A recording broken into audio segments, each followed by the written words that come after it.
अगला जो टॉपिक है हमारा वो है physical properties of MSW. Municipal solid waste की फिजिकल प्रॉपर्टीज क्या क्या होती हैं। तो सबसे पहले आती है डेंसिटी या बल्क डेंसिटी। इसका सिंपल सा फॉर्मूला होता है, वो होता है M A plus M B plus M C upon M A upon rho A plus M B upon rho B plus M C upon rho C. इस तरीके से हम जो एवरेज डेंसिटी होती है, एवरेज बल्क डेंसिटी होती है, उसको कैलकुलेट कर सकते हैं। और एमएसडब्ल्यू जो होता है it is a heterogeneous and hence to provide bulk density. ये हेट्रोजीनियस होता है मतलब कि होमोजीनियस का अपोजिट, यानी कि अलग अलग चीज़ों से मिलके बनता है ये म्युनिसिपल सॉलिड वेस्ट। और इसलिए इसकी बल्क डेंसिटी जो होती है उसमें हम रैंडम सैंपल्स ले लेते हैं अलग अलग लोकेशन से, पूरी सिटी से उठा के। और जो डेंसिटी होती है वेस्ट की वो एक क्रिटिकल फैक्टर होती है डिज़ाइन में सॉलिड वेस्ट मैनेजमेंट सिस्टम के लिए। जैसे कि अगर एग्जांपल के तौर पर देखें, an efficient operation of a landfill demands compaction of waste to optimum density. मतलब अगर लैंडफिल जो है उसमें हमको एक कॉम्पैक्शन करने की ज़रूरत होती है अगर हमको उसकी ऑप्टिमम डेंसिटी पे काम करना है तो। और गवर्नमेंट ऑफ इंडिया के मैनुअल के हिसाब से as per the GOI manual the usual reduction in volume should be about 75% during compaction. तो मतलब कि गवर्नमेंट ऑफ इंडिया का मैनुअल जो है वो बोलता है कि जब आप कॉम्पैक्शन करो लैंडफिल में तो आपका 75% आपका जो वॉल्यूम है वो रिड्यूस हो जाना चाहिए। तो कॉम्पैक्शन में मास चेंज नहीं होता, कॉम्पैक्शन में एयर एक्सपल्शन होता है। ये हमको एक जो नोट के तौर पे हम इस चीज़ को भी ध्यान रखेंगे। There is an upper limit to the density which can be targeted during compaction. एक अपर लिमिट भी होती है डेंसिटी की जिसको हम टारगेट कर सकते हैं, और वो अपर लिमिट होती है 600 kg पर मीटर क्यूब। इस अपर लिमिट को हम टारगेट कर सकते हैं कॉम्पैक्शन के टाइम पे।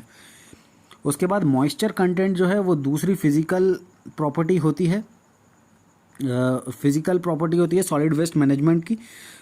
तो अब जो म्युनिसिपल सॉलिड वेस्ट होता है वो ओवन ड्राइंग मेथड से हम इसका मॉइस्चर कंटेंट निकाल सकते हैं। वाटर जो होता है वो इजीली इवोपरेट हो जाता है अगर टेम्परेचर हम 104 से 105 के बीच में मेंटेन करते हैं। तो इसमें जो ए हो जाता है वो हो जाता है mass of MSW before oven drawing के पहले का जो मास था वो ए मान लेते हैं हम, सॉलिड प्लस वाटर। और उसके बाद जब वाटर उड़ जाता है तो सिर्फ सॉलिड बचता है, उसके मास को हम बी मान लेते हैं। उसके बाद हम मॉइस्चर कंटेंट निकालते हैं इस फॉर्मूले से a minus B upon A into 100। तो गवर्नमेंट ऑफ इंडिया बोलता है a typical range of moisture is about 20 to 40% in India. Moisture की जो सॉलिड वेस्ट में जो मॉइस्चर की रेंज है वो 20 से 40% होती है इंडिया में। However in some cases moisture content can be greater than 40%। कुछ केसेस में 40% से ज़्यादा भी हो सकती है, पर नॉर्मली टिपिकली 20 से 40% होती है। तो moisture increases the weight of solid waste and thereby increase the cost of collection and transportation. मतलब कि क्या होता है, मॉइस्चर जब वो होता है सॉलिड वेस्ट में तो वो क्या करता है, वेट बढ़ा देता है। अब वेट जब बढ़ जाता है तो कलेक्शन की कॉस्ट बढ़ जाती है और ट्रांसपोर्टेशन का खर्चा बढ़ जाता है।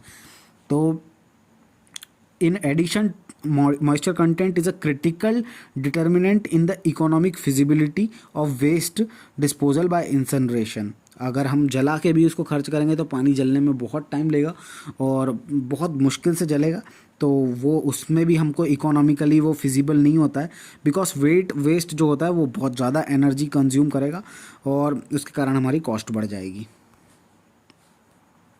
अब जो तीसरी फिजिकल प्रॉपर्टी होती है सॉलिड वेस्ट की वो होती है मैक्सिमम मॉइस्चर रिटेनिंग कैपेसिटी, यानी कि फील्ड कैपेसिटी जो कि ऑन द साइट होती है। इसको हम वाटर होल्डिंग कैपेसिटी भी बोलते हैं। तो जो अगर ज़्यादा फील्ड कैपेसिटी होगी तो जो मॉइस्चर कंटेंट वो रिटेन कर सकती है, वो ज़्यादा मॉइस्चर कंटेंट रिटेन करेगी अगर ज़्यादा फील्ड कैपेसिटी होगी। और इंसनरेशन और पायरोलिसिस मतलब क्या होता है, बर्निंग होती है। तो जो इंसनरेशन और पायरोलिसिस जो होगा वो कम इफेक्टिव हो जाएगा। और अगर ज़्यादा वेट होगा, मतलब अगर फील्ड कैपेसिटी ज़्यादा होगी तो पानी ज़्यादा रिटेन करेगा और उसके कारण वेट भी ज़्यादा होगा। तो अब वेट ज़्यादा हो जाएगा तो मोर ट्रांसपोर्टेशन और कलेक्शन कॉस्ट वापस वही बढ़ने वाली है फिर तो। और लीचेट क्या होता है, leachate in landfill determination improves water which enters the soil through the solid waste. लीचेट जो होता है लैंडफिल डिटर्मिनेशन में, तो लीचेट क्या होता है, लीचेट होता है impure water which enters the soil through the solid waste. मतलब सॉलिड वेस्ट से जो इम्प्योर वाटर सॉइल के अंदर घुस जाता है उसको लीचेट बोलते हैं। तो जब हम मान लो ये ट्रक देख सकते हैं आप, इस ट्रक में वाटर होल्डिंग कैपेसिटी जो है वो ज़्यादा है, इसमें जो सॉलिड वेस्ट भरा हुआ है। और जब ये ट्रक जाता है लैंडफिल साइड में, तो लैंडफिल साइड में जाके ये क्या करता है, वाटर तो इसमें तो था, लेकिन जब इसको डंप किया जाता है तो ये लीचेट फॉर्मेशन कर देता है, और ये लीचेट फॉर्मेशन ज़्यादा होगा अगर वाटर होल्डिंग कैपेसिटी ज़्यादा होगी। और ये अल्टीमेटली लीचेट क्या करेगा, नीचे जाके ग्राउंड वाटर टेबल को कंटेमिनेट करेगा। तो इसीलिए जो फील्ड कैपेसिटी होती है एमएसडब्ल्यू की, it is the total amount of moisture which can be retained in a waste sample subjected to the gravity pull, मतलब ग्रेविटी के द्वारा ये नीचे जा सकती है, उसको हम फील्ड कैपेसिटी बोलते हैं। It is critical measure because leachate formation during compaction in landfills is directly proportional to the field capacity. मतलब लीचेट फॉर्मेशन और फील्ड कैपेसिटी दोनों एक दूसरे के इन्वर्सली प्रोपोर्शनल है, मतलब अगर फील्ड कैपेसिटी बढ़ेगी तो लीचेट फॉर्मेशन भी बढ़ेगा। फिर जो चौथा पैरामीटर होता है, जो चौथी फिजिकल प्रॉपर्टी होती है सॉलिड एमएसडब्ल्यू की, वो होती है परमिएबिलिटी ऑफ कॉम्पैक्टेड एमएसडब्ल्यू। मतलब जो कॉम्पैक्ट हमने कर दिया है उसके बाद उस म्युनिसिपल सॉलिड वेस्ट की परमिएबिलिटी कितनी है, परमिएबिलिटी भी बोल सकते हैं इसको, या हाइड्रोलिक कंडक्टिविटी भी बोल सकते हैं, तो वो कितनी है। इट इज़ द रेट, अब परमिएबिलिटी क्या होता है, तो it is the rate with which water can pass through the medium, medium यहाँ पे मतलब क्या है, हमारा एमएसडब्ल्यू है, तो किस रेट से पानी पास हो सकता है उसको बोलते हैं permeability. It is represented by coefficient of permeability, R से इसको हम रिप्रेजेंट करेंगे। और its determination is important because the water if falling over landfill having high permeability will generate leachate faster. अगर पानी की अगर हमारे लैंडफिल में ज़्यादा परमिएबिलिटी होगी तो फिर लीचेट भी जल्दी फॉर्म होगा, क्योंकि ऊपर से अगर बारिश आएगी और फिर बारिश आई तो उसके बाद उसकी परमिएबिलिटी ज़्यादा हुई तो फिर लीचेट भी जल्दी बन जाएगा। तो और इसलिए परमिएबिलिटी जो होती है वो कॉम्पैक्टेड एमएसडब्ल्यू की कॉम्पैक्ट करने के बाद जो म्युनिसिपल सॉलिड वेस्ट की है उसको हम कम से कम रखने की कोशिश करते हैं। उसके बाद जो पांचवी प्रॉपर्टी होती है म्युनिसिपल सॉलिड वेस्ट की, वो होती है जो कि म्युनिसिपल सॉलिड वेस्ट पे की, वो होती है पोरोसिटी। अब पोरोसिटी क्या होती है, it is the ratio of volume of voids with respect to volume of sample. मतलब कि जो वॉल्यूम ऑफ वॉइड हैं, जो टोटल वॉल्यूम होंगे, जो टोटल वॉल्यूम ऑफ वॉइड होगा वो, मतलब उसको हम पोरोसिटी बोलते हैं। इसको सॉइल में भी पढ़ा है हमने। तो पोरोसिटी क्या करती है, porosity help in determining how much faster it can be held by MSW. The more the porosity it can retain more volume of water and the problem associated will also be more. मतलब porosity भी हम कम रखने की कोशिश करते हैं, क्योंकि हमारे सॉलिड वेस्ट में ज़्यादा पोरोसिटी की ज़रूरत नहीं है, हमको कम से कम रखने की कोशिश करते हैं, और नहीं तो उसके कारण बहुत सारे दूसरे प्रॉब्लम होंगे। अब पोरोसिटी से रिलेटेड एक वॉइड रेशियो का फॉर्मूला भी होता है।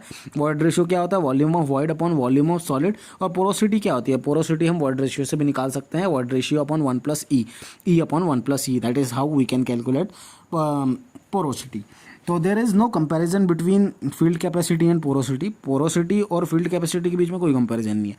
Field capacity is a moisture content calculated on the basis of mass और वेट, बट एंड मतलब कि porosity it is calculated on the basis of volume. तो मास और वेट के बेसिस पे हम फील्ड कैपेसिटी निकालते हैं, वॉल्यूम के बेसिस पे हम पोरोसिटी निकालते हैं। However it's porosity is, if porosity is more field capacity also भी मोर। हालांकि अगर हमारी पोरोसिटी अगर ज़्यादा है तो फील्ड कैपेसिटी भी ज़्यादा होगी। टिपिकल जो म्युनिसिपल सॉलिड वेस्ट होता है उसकी पोरोसिटी होती है इंडिया में 0.4 से 0.67। ये एक इंपॉर्टेंट पॉइंट है, इसको याद कर लो कि जो टिपिकल एमएसडब्ल्यू होता है उसकी पोरोसिटी होती है 0.4 से 0.67। अगली जो फिजिकल प्रॉपर्टी होती है म्युनिसिपल सॉलिड वेस्ट की, वो होती है compressibility of MSW. That is total ability of MSW to get compressed. मतलब कि जो हमारे म्युनिसिपल सॉलिड वेस्ट की कितनी एबिलिटी है कि हम उसको कितना कंप्रेस कर सकते हैं। तो जो टोटल कंप्रेशन होता है वो क्या होता है, इनिशियल सेटलमेंट होता है जो कि कॉम्पैक्शन के द्वारा होता है और happens in very less timing during compaction. तो बहुत ही कम समय में हो जाता है, ये इनिशियल सेटलमेंट होता है, इसको कॉम्पैक्शन बोलते हैं, और बहुत ही कम समय में हो जाता है ये। फिर हमारा आता है प्राइमरी कंसोलिडेशन और कंप्रेशन, इसको हम कंप्रेशन बोलते हैं, और या प्राइमरी कंसोलिडेशन भी बोलते हैं इसको। और जो सेकेंडरी कंसोलिडेशन होता है उसको भी हम कंप्रेशन बोलते हैं। तो टोटल कंप्रेशन जो होता है वो होता है initial settlement plus primary consolidation plus secondary consolidation. तो प्राइमरी कंसोलिडेशन क्या होता है, over a long period of time expulsion of moisture takes place due to which it settles. मतलब कि लंबे समय में क्या होता है, कॉम्पैक्शन तो हमको पता ही है सबसे पहले। उसके बाद प्राइमरी कंसोलिडेशन हम देखते हैं। तो प्राइमरी कंसोलिडेशन क्या होता है कि जब काफ़ी लंबे समय तक जो हमारा म्युनिसिपल सॉलिड वेस्ट है वो रखा हुआ रहता है, तो उसमें से मॉइस्चर जो रहता है वो निकल जाता है लंबे समय तक रखे होने के कारण, और उसके बाद जब मॉइस्चर निकल जाता है तो जगह बन जाती है और फिर वो सेटल हो जाता है। उसी तरीके से सेकेंडरी कंसोलिडेशन क्या होता है, सेकेंडरी कंसोलिडेशन होता है आफ्टर प्राइमरी कंसोलिडेशन के बाद होता है ये सेकेंडरी कंसोलिडेशन, ये भी इंपॉर्टेंट है। And there is still some settlement, उसके बाद भी कुछ एक सेटलमेंट होता है जो कि पार्टिकल्स वगैरह जब रीएडजस्ट करते हैं अपने आप को, तो वो सेटलमेंट जब हो जाता है उसको हम बोलते हैं सेकेंडरी कंसोलिडेशन। उसके बाद बात करते हैं अगले पॉइंट की फिजिकल प्रॉपर्टी क्या है एमएसडब्ल्यू की। तो ये जो अगली फिजिकल प्रॉपर्टी है वो है पार्टिकल साइज डिस्ट्रीब्यूशन। अब पार्टिकल साइज डिस्ट्रीब्यूशन क्या होता है एमएसडब्ल्यू का? It is important to understand the average size of various component of MSW sample. कि बहुत ज़रूरी है कि एवरेज साइज कितना होना चाहिए अलग अलग कंपोनेंट का एमएसडब्ल्यू के सैंपल का। तो अगर साइज जो है वो हाई है then we need to reduce their sizes. अगर उनका साइज हाई है तो हमको उसको कम करना पड़ेगा। बाय फिजिकल एक्शन से भी हम कम कर सकते हैं, मतलब श्रेडिंग करके, या फिर उसको फाड़ के मतलब टीयर अपार्ट करके, या फिर हम उसको ग्राइंड कर सकते हैं, मतलब कि मिक्सर ग्राइंडर जो होता है उसके थ्रू ग्राइंड कर सकते हैं या श्रेडिंग कर सकते हैं, लेकिन हमको उसका साइज कम करना चाहिए। उसके बाद एक पार्टिकल का साइज डिस्ट्रीब्यूशन कर्व रहता है, वो उसको हम बना सकते हैं अगर हम उसके साइज़ को ढंग से देख सकें तो। Out of total particle 30% of particle are finer than 0.4 mm। ये एक इंपॉर्टेंट पॉइंट हो सकता है कि जो सॉलिड वेस्ट होता है उसमें सारे पार्टिकल जो हैं वो उसमें से 30% जो पार्टिकल होते हैं वो 0.4 mm से फाइनर होना चाहिए। श्रेडिंग जो होता है it is also called pulverisation. Shredding मतलब क्या होता है? टीयर अपार्ट होता है। तो उसी को टीयर अपार्ट करने को हम क्या बोलते हैं? पल्वराइजेशन। और पल्वराइजेशन करने के लिए जो हमको डिवाइसेस लगते हैं उनको बोलते हैं मासेरेटर्स। तो मासेरेटर्स, पल्वराइजेशन मतलब श्रेडिंग, ठीक है। और ग्राइंडिंग जो होती है वो किन डिवाइसेस के द्वारा की जा सकती है? वो की जा सकती है कम्यूनिटर्स के द्वारा। तो कम्यूनिटर्स के द्वारा ग्राइंडिंग की जाती है और श्रेडिंग करी जाती है मासेरेटर्स के द्वारा। अगली जो हमारी फिजिकल प्रॉपर्टीज़ तो यहाँ पे हमारी ख़त्म होती है, और उसके बाद हम कुछ केमिकल प्रॉपर्टीज़ देख लेते हैं म्युनिसिपल सॉलिड वेस्ट की। तो knowledge of the classification of chemical compounds and their characteristics is essential for the proper understanding of the behaviour of the waste as it moves through the waste management system. तो हमको इसकी पूरी जानकारी होना चाहिए कि केमिकल कंपाउंड्स क्या क्या होंगे एक म्युनिसिपल सॉलिड वेस्ट में, क्योंकि ये बहुत ही ज़्यादा ज़रूरी होगा अगर हमको उसको अच्छे तरीके से समझना है। तो जो प्रोडक्ट है वो the product of decomposition and the heating value are two important chemical characteristic. तो दो इम्पॉर्टेंट केमिकल कैरेक्टरिस्टिक क्या क्या होते हैं? वो होते हैं एक तो उनका डिकम्पोजिशन, जो भी हमारे प्रोडक्ट रहेंगे उनका डिकम्पोजिशन किस रेट से होगा और उनकी हीटिंग वैल्यू क्या होगी। ये दो इम्पॉर्टेंट केमिकल पैरामीटर्स होते हैं।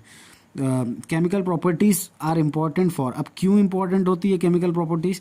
तो ये इम्पॉर्टेंट होती है लीचेड जो प्रॉपर्टीज़ होती है उनको इम्प्रूव करने के लिए, और जो ग्राउंड वाटर कंटेमिनेशन है उनको रिड्यूस करने के लिए हमको केमिकल प्रॉपर्टीज़ पता होना चाहिए। और क्यों पता होना चाहिए? और हमको पता होना चाहिए नंबर 2 पे evaluating solid waste processing and recovery options. किस तरीके से हम सॉलिड वेस्ट को प्रोसेस करें उसको एवेल्युएट करने में हमको मदद करेगी केमिकल प्रॉपर्टीज़, और रिकवरी ऑप्शंस जो होंगे उसके लिए भी हमको मदद करेगी केमिकल प्रॉपर्टीज़।